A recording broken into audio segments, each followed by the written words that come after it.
Hey everyone, I'm Chris, horror filmmaker and fanatic, here to explain how scary movies are. Today I'm going over the all-time classic, The Exorcist, released in 1973, hailed as the scariest film of all time when it was released. When young Regan begins exhibiting increasingly disturbing behavior that no one can explain, her worried mother, Chris, considers turning to a priest who believes her daughter may be possessed by the devil himself. Made on a budget of $12 million, this movie made $441 million at the box office, making it the highest grossing R-rated film of all time until it was surpassed in 2017 by another horror movie, the remake of It. Rotten Tomatoes score of 84%, audience score of 87%, which is kind of rare for an older horror movie. The Exorcist was also nominated for 10 Academy Awards, including Best Picture, the first horror film to ever be nominated for that category. It won for Best Adapted Screenplay and Best Original Sound. To say this film is one of the all-time greats is an understatement. This film had a huge mythos when it first came out. There were audience members passing out, throwing up in the theaters, there were heart attacks. In fact, one woman apparently had a miscarriage. It made a ton of money. It was nominated for a ton of Oscars. There was also a lot of behind-the-scenes troubles, including the entire set being burned down at one point. This film is huge, but does it still hold up the scares 50 years later? Well, if you don't want the film spoiled for you, then I highly suggest skipping to this time code right here, where I will skip past the specifics of the categories to just go over the overview and recommendations of the film. But if you want to know the in-depth analysis of each category of how I rank the fear and scares of films, then continue watching this video. But without further ado, let's dive into a film that's nearly 50 years old and find out how scary is The Exorcist. First category, we have the thrills, the intense, heart-pounding, loud excitement of horror movies. The Exorcist is not a thrilling horror movie. Part of this, I believe, just ties into the fact that it is an older movie, and generally movies weren't as intense and heart-pounding and fast-paced as they are nowadays, especially with horror. But The Exorcist also just straight up is not trying to be that kind of film. Before we get to the whole ending exorcism, which is what this film is mainly known for, everything before that is really just building up to the final confrontation. In terms of thrills, the only thing I can say is every now and then when Regan exhibits the disturbing behavior, when she's attacking people and her bed is shaking and there's weird stuff happening, like that's kind of where there is some thrills coming into play, but really this film is just clearly not going for that. If you've seen this film, you know that it's a slow-paced, slow builder. I gotta give points though for the exorcism scene, which is just two main characters and this possessed demonic girl in a room for, what, 20 minutes, 30 minutes, something like that. It goes on for a while, and that's some heart-pounding stuff. Even today, I've watched this film now twice, and the most recent time was literally the other night, and I found myself really captivated by those final scenes. Like, it is some intense stuff. But because the film is over 2 hours long and it takes a very long time till we get to that, I have to give this film a low ranking in terms of thrills. I just think in the grand scheme of horror, and especially compared to films nowadays, this film just isn't really going for that. But I have to give a quick shout out to my favorite moment of the film, easily the most heart-pounding thrill of the entire film. The climax where Father Damien yeets himself out of the window to commit suicide and free Regan from the demon. That is the most metal stuff I've ever seen, and it's hardcore as hell. I love it. Moving on past the thrills, we get into the grossness, the disgusting, ew stuff that your mom doesn't want to see.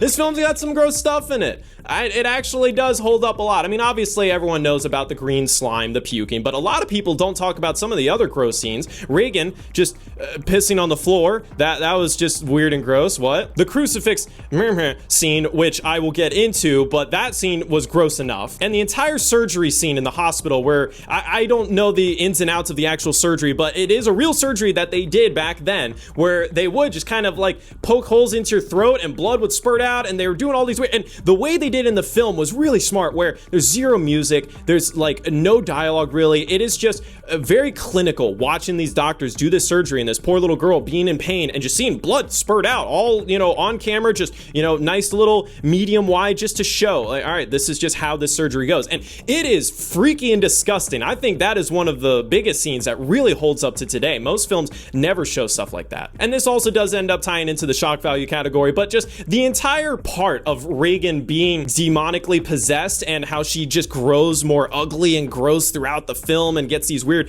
cuts and sores on her face, and, you know, you got the puking up the slime and stuff. That, like, there's just this whole weird grossness about that the demon really exhibits through her that just kind of keeps building. So yeah, overall, I would say that The Exorcist actually has some gross stuff in it. For 1973, really well done. On to shock value, the disturbing content that you didn't expect the film to really show.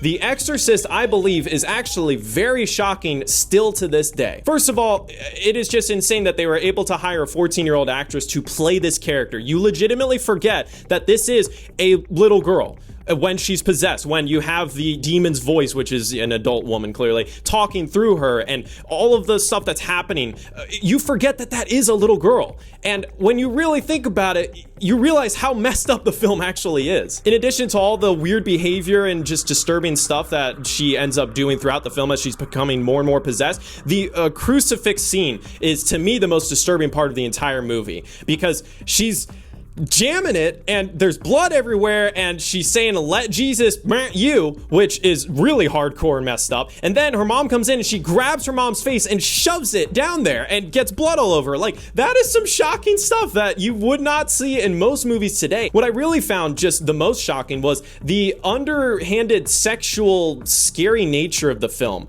where you have this girl who's on the cusp of puberty and she's being possessed by this demon that really forces her to do weird, gross stuff and disturbing stuff, and a lot of it was sexual, from grabbing the one hypnotist's crotch, the crucifix scene, but also at one point she's yelling at the adults to come F me, which is and then all the dialogue she says towards the priest at the end is constantly messed up sexual stuff that I can't say without getting censored, but yeah, it's pretty hardcore. And this is all without even mentioning that this is clearly a film based on religion and faith, and if you are a religious person, a Christian or a Catholic, this film will be extra shocking to you. I can totally see how back in 1973, this film horrified audiences, especially religious audiences, because religion definitely was a bigger deal back then. This film does not shy away from really heavy-handed subject matter. And now, of course, this is 50 years ago, so I can see that probably when this film first came out, it probably would be right at the top for shock value. But, you know, there are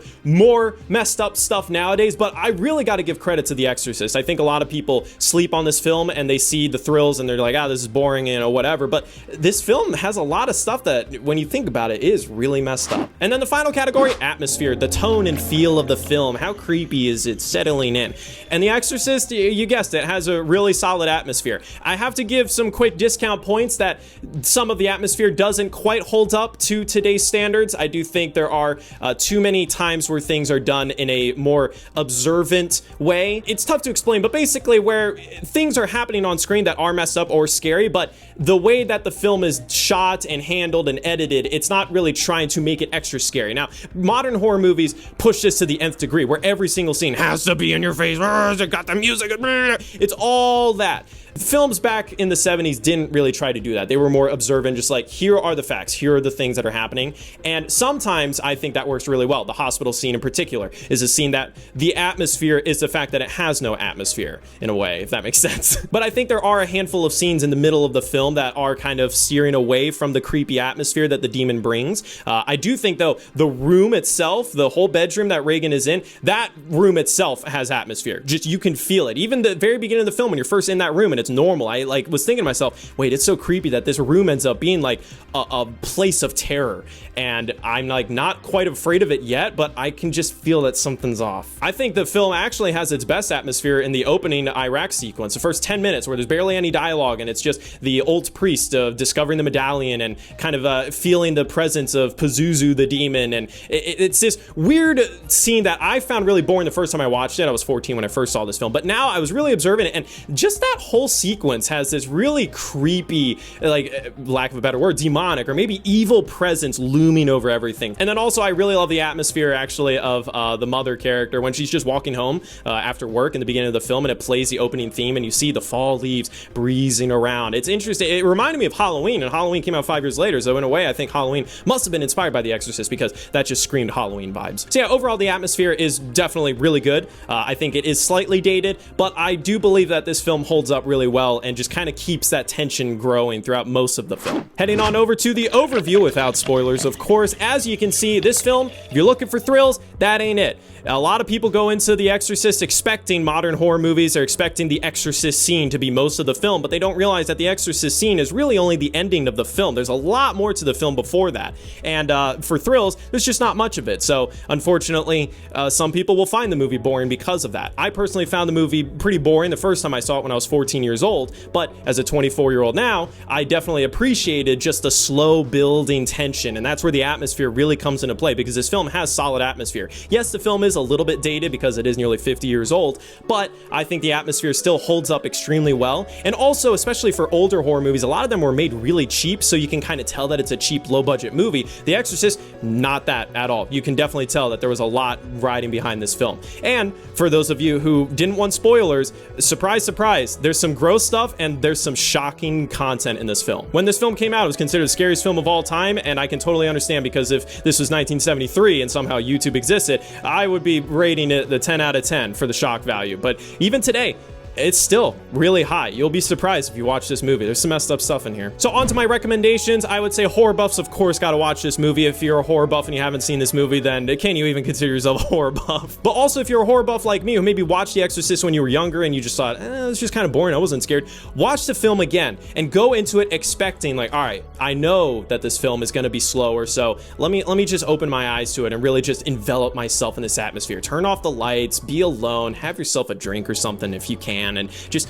sit back and and you'll enjoy it. For horror newbies, I actually would say you maybe want to wait a bit to watch The Exorcist, because even though it's an older movie, there's some hardcore stuff in here. And of course, The Exorcist, you gotta know that religion and faith plays a big role in this film, and I think that's one of the most interesting aspects of this film. There's a sprawling narrative with a lot of different characters that come from very different backgrounds and have different motivations, and I think that's what's really compelling about this film. Not only do you have Reagan, the girl, being possessed, which is already tragic enough, and her poor mother trying to solve the situation, but you also have a priest character who actually is struggling with his faith, and he also has his mother who is very sick and he's trying to take care of her, and there's this whole crisis of faith that a lot of characters are running into, the question of science versus faith, and what is the answer, and can science answer what is happening to this poor girl? All of that is very interesting, and I think if you are a religious person, then of course this film will hit extra hard, because it is the religious horror film pretty much. But I think The Exorcist holds up really well, and I would recommend it to a lot of people. Even though it is older and it is slow, I think it holds up very well, especially compared to other horror movies of that age, because I'm not one of those people who says, oh, it's old, therefore it's a great horror film or whatever. Like, I don't do that. The Exorcist is one that surprised me when I rewatched it. I was like, no, actually, this is a really good horror film, and it is actually pretty scary. So that's how scary The Exorcist is. Currently, it is on Netflix, so you can watch it for free, but of course, Netflix is constantly removing everything, so who knows if it'll still be up by the time you watch this video. But either way, I have a rental link to Amazon in the description where you can use that as well, and comment below any other horror movies, new or old, that you would like me to go over. And thank you very much for watching.